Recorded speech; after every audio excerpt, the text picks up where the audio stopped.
আসসালামু আলাইকুম রহমতুল্লাহি ওয়া বারাকাতুহু। সম্মানিত দর্শক, গত কয়েকদিনে বাংলাদেশে অদ্ভুত কতগুলো ঘটনা ঘটে গেছে পার্লামেন্টের ভিতরে এবং পার্লামেন্টের বাইরে। এবং রাজনীতিতে যে কথাগুলো অতীতে কখনো বলা হয়নি, সে কথাগুলো কিন্তু এই বাংলাদেশে বলা হচ্ছে। প্রতিটি ঘটনা আস্তে আস্তে আপনাদেরকে বলি। এক নম্বর হলো যে সংসদ সদস্য হাসনাত আবদুল্লাহ, আপনারা সবাই তাকে চিনেন। এনসিপি নেতা হাসনাত আবদুল্লাহ, তিনি পার্লামেন্টে বাপের দোয়া কমিটি, বাংলাদেশ ক্রিকেট কন্ট্রোল বোর্ডের সাম্প্রতিক সময় যে একটা অ্যাডহক কমিটি হয়েছে পরিচালনার জন্য, সেখানে তামিম ইকবাল সহ অন্যান্য যারা অন্তর্ভুক্ত হয়েছেন তার মধ্যে ৩ জন ব্যক্তি, নারী এবং পুরুষ, তারা কেউ স্বামীর পরিচয়ে এবং কেউ পিতার পরিচয়ে, ৩ জন না ৪ জন, মির্জা আব্বাসের ছেলে, সালাউদ্দিন সাহেবের ছেলে এবং আমির খসরু মাহমুদ চৌধুরী সাহেবের ছেলে, আর ববি হাজ্জাজের স্ত্রী ব্যারিস্টার রাসনা ইমাম। তো এদের যে অন্তর্ভুক্তি, এটাকে মশকারা করে হাসনাত আবদুল্লাহ পার্লামেন্টে বলেছেন বাপের দোয়া কমিটি। ভালো কথা। এখন এটা তো ইন জেনারেল সব বাপের দোয়াতে হয়নি। যেমন ৩ জন পুরুষ, আমির খসরু মাহমুদ চৌধুরী সাহেবের ছেলে, সালাউদ্দিন সাহেবের ছেলে, মির্জা আব্বাস সাহেবের ছেলে, বলতে পারেন যে ঠিক আছে, এই ৩ জন বাপের দোয়া কমিটির গুরুত্বপূর্ণ সদস্য, বাবার পরিচয় তারা সেখানে এসেছেন। কিন্তু রাসনা ইমাম তো বাপের পরিচয় আসেননি। তার বাবা একজন স্বনামধন্য ব্যারিস্টার আক্তার ইমাম, তো সেই পরিচয় আসেননি। তো তিনি স্বামীর পরিচয়ে এসছেন। তো এক্ষেত্রে আসলে বাপের দোয়া কমিটির ক্ষেত্রে রাসনা ইমামের যে অধিকার, সেটা ক্ষুণ্ণ হয়েছে। আমি এটা আর কিছু বললাম না, বরং এখানে যদি স্বামীর দোয়া কমিটি হতো, উনি যদি বলতেন, তরুণ একটু আগ বাড়িয়ে বলতেন যে বাপের দোয়া কমিটি, স্বামীর দোয়া কমিটি, তাহলে জিনিসটা সর্বাঙ্গীন সুন্দর হতো। এই বিষয়টা নিয়ে ভীষণ রকম যাকে বলা হয় ট্রল হচ্ছে, আলাপ আলোচনা হচ্ছে, এবং আমার কাছে সবচেয়ে দৃষ্টিকটু যে বিষয়টি মনে হয়েছে সেটি হলো যে এটার আবার কাউন্টার দিয়েছেন স্বয়ং সালাউদ্দিন সাহেব, যার ছেলে এখানে অংশগ্রহণ করেছেন। তিনি এটিকে হালকা করার জন্য বলেছেন যে মাননীয় সদস্য, আমরা তো আসলে মায়ের দোয়া জানি, কিন্তু বাপের দোয়া কমিটি বা এরকম কোনো কথাবার্তা তো কখনো শুনেনি। সালাউদ্দিন সাহেব আসলে স্মার্ট হওয়ার চেষ্টা করছেন, অনেক ব্যাপারে তিনি স্মার্ট, কিন্তু তার এই বক্তব্যটি আসলে স্মার্ট হয়নি। কিছু কিছু ক্ষেত্রে নীরব থাকতে হয়, সব ব্যাপারে রেসপন্ড করা যায় না। ইতিমধ্যে তিনি বাংলাদেশে যথেষ্ট বিতর্কের তৈরি করেছেন এস আলমের সাথে তার সম্পৃক্ততা, তার পরিবারের সম্পৃক্ততা, এবং তিনি নিজে তার স্ত্রীকে নিয়ে, তার সন্তানকে নিয়ে যেভাবে রাজনীতিকে একটা প্রাইভেট লিমিটেড বা ফ্যামিলি কোম্পানি করার চেষ্টা করছেন, এটা বাংলাদেশের মানুষ ভালোভাবে নিচ্ছে না। আমাদের দেশের রাজনীতি খুবই জটিল, এখানে আসলে দীর্ঘদিন সাস্টেন করাটা খুব কঠিন একটা বিষয়। সালাউদ্দিন সাহেব ছাত্র জীবনে কী রাজনীতি করেছেন আই ডোন্ট নো, আমি জানি না। তার ভিতরে রাজনীতির যে প্রজ্ঞা এবং পলিটিক্যাল যে অ্যাটিটিউড, সেটা কতটুকু আছে আমার কাছে দেখে সেটি মনে হয়নি। তিনি সিভিল সার্ভিসের একজন সদস্য ছিলেন, গ্রামের একটা মধ্যবিত্ত পরিবার থেকে আসছেন, দেখতে শুনতে ভালো, সবই ঠিক আছে, কিন্তু আমাদের যে ট্র্যাডিশনাল রাজনীতি, সেই ট্র্যাডিশনাল রাজনীতিতে তার যে উত্থান, এটা অনেকটা আলেকজান্ডারের মতো। এবং এখন তিনি বিএনপির ভেতরে এবং বাইরে সকল মানুষের আক্রমণের শিকার। এবং যখন আপনি কারো ঈর্ষার পাত্র হয়ে যাবেন, হিংসার পাত্র হয়ে যাবেন, এটা যদি ম্যাসিভ আকার ধারণ করে, তাহলে বেশি দিন টেকা যায় না। সালাউদ্দিন সাহেব যেভাবে এখন সংসদের ভেতরে বাইরে, দলের ভিতরে বাইরে, দেশে বিদেশে যেভাবে অনেকগুলো উইংস তিনি পরিচালনা করছেন, সেই এই উইংসগুলোর প্রতিটাই তার জন্য বুমেরাং হয়ে যাবে। ফলে আজকের এই যে ভিডিও করলাম, এই ভিডিওটা করছি এপ্রিল মাসের ৮ তারিখে। জাস্ট ওয়েট ফর 6 মান্থ, 6 মাসের মধ্যেই আপনারা দেখতে পাবেন সালাউদ্দিন সাহেবের এই রমরমা অবস্থা আর নেই। এমনকি তার যদি দপ্তর পরিবর্তন করা হয়, এমনকি তাকে যদি দপ্তরবিহীন মন্ত্রী করা হয়, এমনকি যদি তাকে মন্ত্রিপরিষদ থেকে বাদ দেওয়া হয়, এটা এই সমাজে অস্বাভাবিক কোনো ঘটনা নয়। তিনি তারেক রহমান সাহেবের কত প্রিয়, কত আপনজন। তারেক রহমান সাহেবের কি ক্ষমতা, তার কি ক্ষমতা, তাদের চাইতে হাজার হাজার গুণ প্রেম ছিল, মহব্বত ছিল, ভালোবাসা ছিল বাদশাহ হারুন আর রশিদের সঙ্গে এবং তার উজিরে আজম জাফর বার্মেকির সঙ্গে। খুব বিখ্যাত কাহিনী। তো সেই জাফর বার্মেকিকে তিনি ভালোবাসেন এবং তারা বলতে গেলে জাফর বার্মেকির যে বাবা ইয়াহিয়া বার্মেকি খলিফা আল মনসুরের প্রধানমন্ত্রী ছিলেন, মানে বাদশাহ হারুন আর রশিদের দাদা। আর বাদশাহ হারুন আর রশিদের বাবা যে খলিফা হাদি, তারও প্রধানমন্ত্রী ছিলেন। তো হারুন আর রশিদ যখন যাকে বলা হয় জন্মগ্রহণ করলেন, তখন তার তত্ত্বাবধান, তাকে মানুষ করা, তাকে শিক্ষা দেওয়ার দায়িত্ব ইয়াহিয়া বার্মেকির উপর দিয়ে দিলেন হাদি না, ঠিক খলিফা আল মনসুর। তখন খলিফা মনসুর ক্ষমতা দেয়। এবং আজকে যে ইরানের রাজধানী যে তেহরান, তখন আসলে এই তেহরান নাম ছিল রে, প্রাচীন নগরী, এটার নাম ছিল রে, একটা গ্রাম ছিল, ইট ওয়াজ এ গ্রাম। এবং এই জায়গাটাতেই বার্মেকিরা বসবাস করতেন। এবং সেই বার্মেকিরা একসময় তারা শত শত বছর ধরে ভারতের রাজনীতি, মধ্যপ্রাচ্যের রাজনীতি, পারস্যের রাজনীতি, এই রাজনীতির ব্যাপারে পরিবারটা হাজার বছর ধরে তারা রাজনীতির যাকে বলা হয় মাস্টার মাইন্ড। তো সেই পরিবারে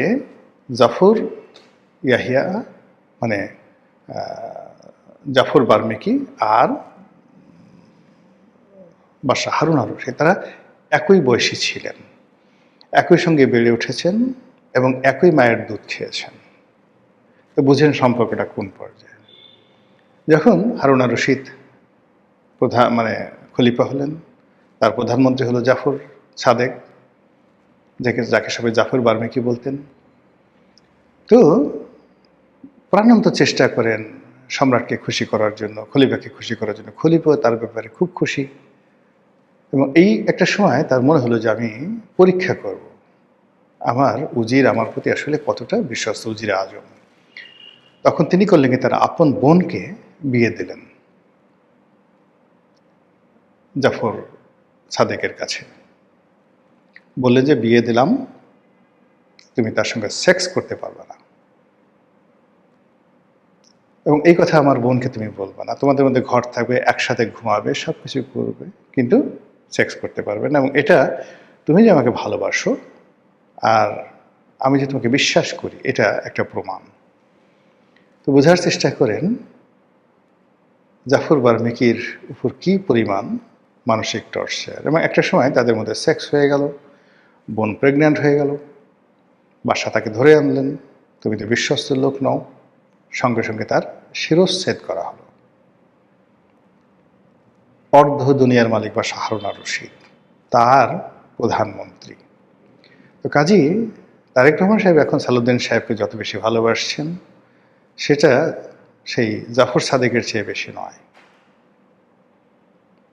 কিংবা জাফর সাদেকের যে কোয়ালিটি ছিল তার চেয়ে বেশি কোয়ালিটি না। ফলে খুব বেশি দহরম মহরম খাতির করতে গেলেই আমরা গ্রাম অঞ্চলে বলি ঘন পিড়িতে কাঁথা ছিঁড়ে যায়, ঘন পিড়িতে কাঁথা ছিঁড়ে যায়, এরকম একটি অবস্থা। তো সেখানে তার ছেলেকে ওখানে বসাতে হবে, ওখানে, এবং তিনি তার ছেলেকে একবার কি বলবো ওই ডক্টর মোহাম্মদ ইউনূসের কাছেও নিয়ে গেছেন। এটা কোনো দরকার ছিল না। সে ধরে নিয়েছে যে ডক্টর মোহাম্মদ ইউনূস আগামী 5 বছর ক্ষমতায় থাকবে বলে ছেলেকে ওখানে, এই যে ব্রিগেডিয়ার সাখাওয়াত যে ভদ্রলোক, তিনি তার ছেলের সময় অনেক বদনাম, সে চট্টগ্রাম বন্দরে অল্প কিছুদিনের জন্য তিনি দায়িত্ব পেয়েছেন, ছেলেকে তার সেখানে দিতে হবে। এরকম কুপিতা, কুসন্তান, এগুলো বেঁচে থাকার চেয়ে মরে যাওয়া ভালো। এই জিনিসগুলো হচ্ছে সমাজে। ফলে কি হলো, হাসরাত আবদুল্লাহর মতো মানুষ প্রকাশ্যে তাকে যে অপমান করলো পার্লামেন্টের মধ্যে, আর সেই অপমানটা সে আবার বুঝতেই পারল না যে তাকে অপমান করা হয়েছে। এই গেল এক। ২ নম্বর হলো যে এখন সালাউদ্দিন সাহেব থেকে শুরু করে আরও কয়েকজন লোক যারা আছেন, মনে করা হচ্ছে যে এরা হলো ডিফ্যাক্টো প্রধানমন্ত্রী। কেউ হয়তো বগুড়াতে বাড়ি। এই যে এখন একজন লোকের ব্যাপারে অনেকেই তর্ক বিতর্ক করছে যে হু ইজ হি, তার নাম কি? আমিও তার নাম এখন পর্যন্ত জানি না। তো সে একটা মন্ত্রণালয়ের নাকি প্রতিমন্ত্রী। বগুড়া থেকে তাকে এমপি বানিয়ে আনা হয়েছে এবং বলা হচ্ছে যে মাহমুদুর রহমান মান্নার সাথে যে দূরত্বটা মূলত এই ভদ্রলোকের কারণে। তো তার যে ক্ষমতা এই মুহূর্তে পার্লামেন্টের সব মানুষ তাকে কেন্দ্র করে আবর্তিত হচ্ছে এবং তাকে মনে করা হচ্ছে ডিফ্যাক্টো প্রধানমন্ত্রী। এরপরে লন্ডন থেকে তারেক রহমান সাহেবের সঙ্গে যারা আসছে, হুমায়ুন কবির, মাহেদী, সানি, তাদের একটা বিরাট ক্ষমতা, অস্বাভাবিক ক্ষমতা। এবং বিএনপির যারা শীর্ষ নেতৃবৃন্দ রয়েছে, দীর্ঘদিন এই দলের প্রতি যাদের আনুগত্য ছিল, জীবন যৌবন সব কিছু শেষ করে দিয়েছেন। এখন তারেক রহমান সাহেবের সাথে দেখা করার জন্য এই মানুষগুলো সাহায্য সহযোগিতা ছাড়া তারা সেখানে যেতে পারছেন না। ফলে এই যে দহরম মহরম এরকম যে একটা অবস্থা, এটা বেশি দিন থাকবে না। একটা ছোট্ট উদাহরণ দিই। ওয়ান্স আপন এ টাইম যাকে বলা হয় শেখ রেহানা, শেখ হাসিনা ভীষণ রকম স্নেহ করতেন। এত স্নেহ করতেন আপনারা কল্পনাও করতে পারবেন না। কিন্তু অবাক করার ব্যাপার হলো যে আমি জীবনে কোনো দিন শেখ রেহানার সঙ্গে কথা বলিনি। আমাদের সাথে সামনাসামনি কোনোদিন দেখা হয়নি। অথচ মানে তিনি আমাকে এতটা স্নেহ করতেন যে আমি যদি তার কাছে গিয়ে কোনো বিষয় চাইতাম, আবদার করতাম, সঙ্গে সঙ্গে সবাইকে বাদ দিয়ে তিনি সেই জিনিসটি করতেন। কিন্তু আমি কখনো তার সামনে যাইনি। একই অবস্থা শেখ হাসিনা।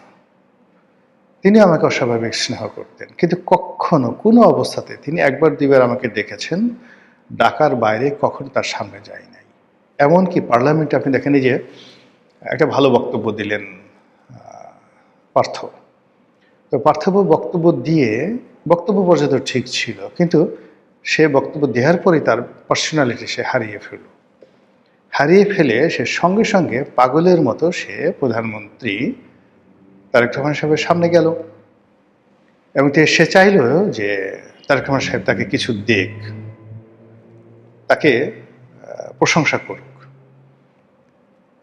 পার্লামেন্টে উপস্থিত ছিলেন, তারেক রহমান সাহেব তার বক্তব্য তালিয়ে দিয়েছেন, সব কিছু করেছেন, কিন্তু পার্থর যে পার্সোনালিটি, সেই পার্সোনালিটি লস করে তারেক রহমান সাহেবের সামনে যাওয়াটাই গুরুতর অপমান তার নিজের জন্য, ব্যক্তিত্বের জন্য, যোগ্যতার জন্য। ফলে তাকে নিয়ে পার্লামেন্টের মধ্যে যে একটা ক্রেজ ছিল সেটা এখন শূন্যতে নেমে এসছে।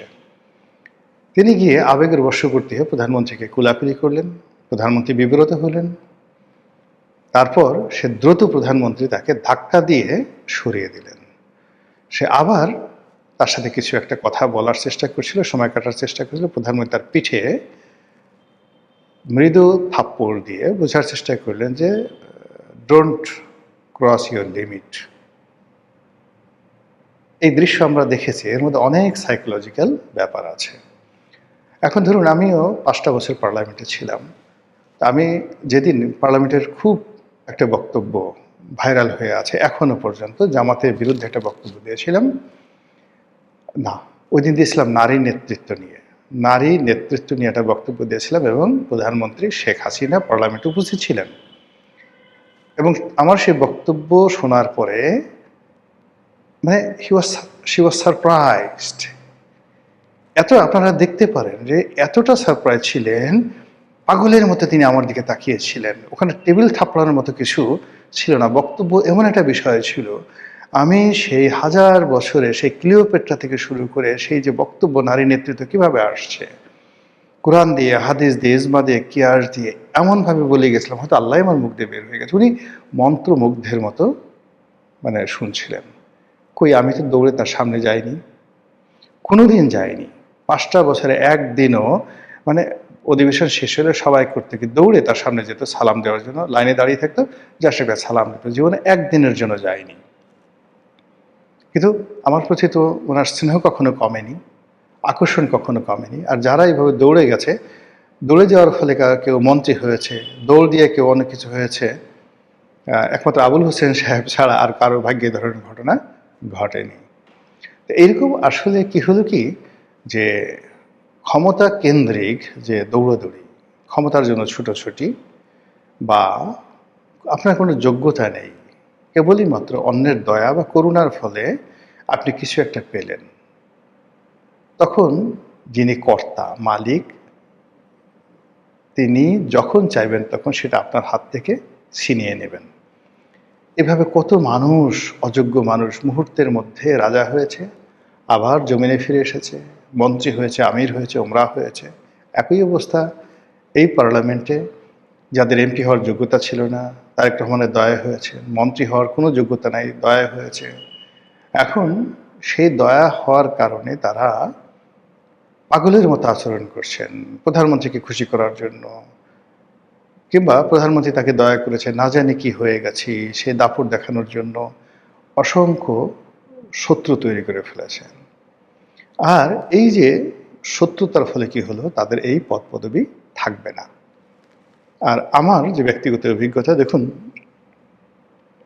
আমরা অনেক অনেক ভালো কথা জানি, অনেক ভালো কথা শুনি, কিন্তু এগুলো আসলে মান্য করাটা সবচেয়ে বড় ব্যাপার। একটা বিখ্যাত কথা আছে, জ্ঞানের সবচেয়ে বিপজ্জনক দিক হলো প্রয়োজনের সময় জ্ঞান মনে না আসা। আর তার চেয়ে বড় বিপদ হলো আপনি জানেন কিন্তু আপনি মান্য করেন না। ভীষণ রকম। তো শেখ হাসিনার সঙ্গে আমার যে সম্পর্ক, সেই সম্পর্ক নিয়ে একদিন ওবায়দুল কাদের সাহেব আমাকে একদিন বললেন যে, রনি, তোমাকে একটা কথা বলি, তুমি শেখ হাসিনার সামনে আসলে বেশি যেও না। এমন কেন কেন কেন? উনি আমাকে খুব স্নেহ করতেন। বলে কেন কেন কেন? বলে যে আসলে মূল ব্যাপার হলো যে উনার আসলে সব কথা মনে থাকে না। ধরো তোমার সঙ্গে একটা কথা বললো, লিখে রাখলো, সব কিছু করলো, তো সেই কথাগুলো পরবর্তীতে আসলে মনে থাকে না। উনি আমাকে এই কথাগুলো বলেছিলেন 2004-5 সনে। কিন্তু যেই মুহূর্তে তুমি তার কাছে যাবে এবং সে তোমাকে পিক আপ করবে, পুরো হাউস তোমার বিরুদ্ধে চলে যাবে, তোমাকে হিংসা করবে, এবং সবাই তোমার কাছে টাকা চাইতে আসবে, স্বার্থ চাইতে আসবে, পদ পদবি চাইতে আসবে, আর তুমি আর কিছুই দিতে পারবে না। তখন গিয়ে তারা উল্টো শেখ হাসিনার কাছে তোমার বিরুদ্ধে কান ভারী করবে, তোমার চাকরি থাকবে না। ওবায়দুল কাদের এই কথাটা আমি একেবারে এখন পর্যন্ত অক্ষরে অক্ষরে মান্য করি। ফলে কি হলো, কোনো ক্ষমতাধর লোক, মানে একজন লোকের সাথে আমার খুব ভালো বন্ধুত্ব, এই যে এখন যারা মন্ত্রী হয়েছেন বা আওয়ামী লীগের আমলে যারা মন্ত্রী ছিলেন, প্রায় সব মন্ত্রীর সঙ্গে আমার ব্যক্তিগত সম্পর্ক, তাদের দুঃসময় তারা সবাই আমার কাছে এসছে। আমার একটা ক্যারেক্টার হলো আমি সবসময় মজলুমের পক্ষে থাকি, ছোটোকাল থেকেই। কোনো মানুষ বিপদে পড়ছে আমি এগিয়ে যাই, না ডাকলেও এগিয়ে যাই। ফলে অনেকের সাথে বিপদের দিন আমার খুব বন্ধুত্ব হয়। আর এই মানুষগুলো যখন সুসময়ে আসে, আমি সবার আগে, আমি দ্য ফার্স্ট ম্যান, তাদের টেলিফোনে অ্যাটেন্ড করি না, তাদের কাছে যাওয়া হতে দূরের কথা। তো সেই অর্থে যে প্রধানমন্ত্রী শেখ হাসিনা, ডক্টর মোহাম্মদ ইউনূস, তারেক রহমান সাহেব থেকে শুরু করে অন্যান্য যারা বড় বড় পদ পদবিতে আছেন বা ছিলেন, এই যেমন এখন মির্জা ফখরুল সাহেব আছেন, আগে ওবায়দুল কাদের সাহেব ছিলেন, এরকম সবার সাথে, এই যে স্বরাষ্ট্রমন্ত্রী যে আগে ছিলেন কামাল সাহেব, আমার একেবারে পাশে বসতেন, পাশের চেয়ারে বসতেন, 5টা বছর আমরা একসাথে বসছি, কিন্তু কোনো দিন তাকে একটা টেলিফোন পর্যন্ত করিনি। Never ever in life. তিনি একবার দুবার টেলিফোন করছেন, আসেন ভাই, ইত্যাদি ইত্যাদি ইত্যাদি, কোনোদিন তাকে একটা টেলিফোন করিনি। তো এইরকম আমি আমার মতো করে আছি। কিন্তু এই যে এখন যারা আছে, তারা এই যে ক্ষমতা কেন্দ্রিক যে রিলেশনটা করতে চাচ্ছে, এই রিলেশন থাকে না। ফলে কি হলো, আজকে যে শিরোনামটা ব্যবহার করছি, যে ক্ষমতা, এই যে ফ্যাক্টো মন্ত্রী, ডিফ্যাক্টো প্রধানমন্ত্রী, ডিফ্যাক্টো এমপি, মানে যারা হঠাৎ করে হতে চাচ্ছেন, আলটিমেটলি এটা বেশি দূর এগোনো যাবে না। মহান আল্লাহ আমাদের সবাইকে হেদায়েত দান করুন, হেফাজত করুন। আসসালামু আলাইকুম ওয়া রাহমাতুল্লাহি ওয়া বারাকাতুহু।